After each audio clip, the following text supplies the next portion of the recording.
किसान भाइयों, रबी फसलें जैसे कि गेहूं, चना, सरसों, जीरा, प्याज, लहसुन, आलू इत्यादि की बिजाई का समय अभी चल रहा है और किसी भी फसल की ज़्यादा पैदावार लेने के लिए खाद प्रबंधन एक महत्वपूर्ण स्थान रखता है। और हम ये भी जानते हैं कि जाने अनजाने में रासायनिक खादों के अधिक प्रयोग या असंतुलित प्रयोग से मिट्टी का स्वास्थ्य तो गिरता ही है, साथ में पैसे भी बर्बाद होते हैं। तो आज मैं सत्यजीत सिंह जेयू एग्री साइंसेज के ज्ञान सागर प्रज्ञान में आपको खाद संबंधित कुछ बात करना चाहता हूं। पहले हम ये समझने की कोशिश करते हैं कि आप जो भी खाद, रसायन खाद जैसे यूरिया, डीएपी, सुपर आदि जो अपनी फसलों में प्रयोग करते हैं यानी कि डालते हैं, उसमें से आपकी फसल कितना उपयोग करती है। तो दो शब्द मैंने बताए, प्रयोग जो डाला, उपयोग जो डाले में से फसल ने खाया। तो आपको जान के हैरानी होगी कि जो भी आप खाद अपनी फसलों में प्रयोग करते हैं उसका एक बड़ा हिस्सा फसलों के काम नहीं आता है, बहुत कम हिस्सा ही फसलें उपयोग कर पाती हैं। यूरिया 3 में से 1 बैग काम आता है, यानी कि 30 से 33%, 34%। और डीएपी के केस में या फास्फोरस वाला खाद सुपर के केस में तो ये सिर्फ 15 से 20% तक ही काम आता है। तो अगर हम एक चीज सोच के देखें कि अगर हम उपयोग बढ़ा दें, जो आपने प्रयोग किया था उसका अगर हम उपयोग बढ़ा दें तो प्रयोग को कम कर सकते हैं कि नहीं। इसी तरह आप यह स्लाइड में देखेंगे कि मैंने इस स्लाइड में 10 एरो दिखाए, यानी कि मैंने प्रयोग दिखाया कि 10 बैग आपने एक साल में प्रयोग किए, इसमें से आपकी फसल सिर्फ 3 उपयोग करती है।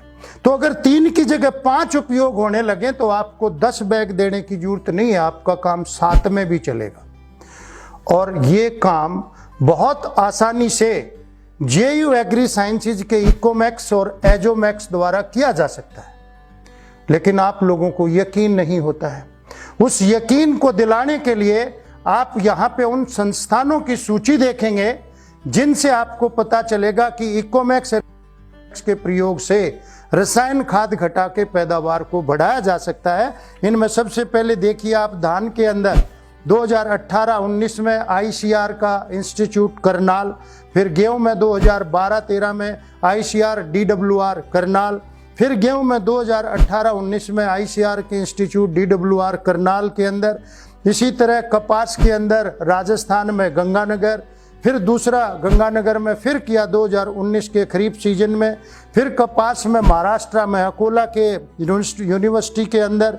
इसके बाद मूंगफली में Rajasthan agriculture university Bikaner, soybean में आईसीआर का इंस्टीट्यूट इंदौर के अंदर, वहाँ पे ट्रायल किया।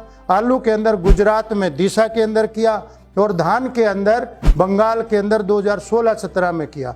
इन सभी ने एक चीज़ हमको बताई कि रसायन खादों के प्रयोग को घटाकर एजोमैक्स और इकोमैक्स के प्रयोग से हम अपनी पैदावार को बढ़ा सकते हैं।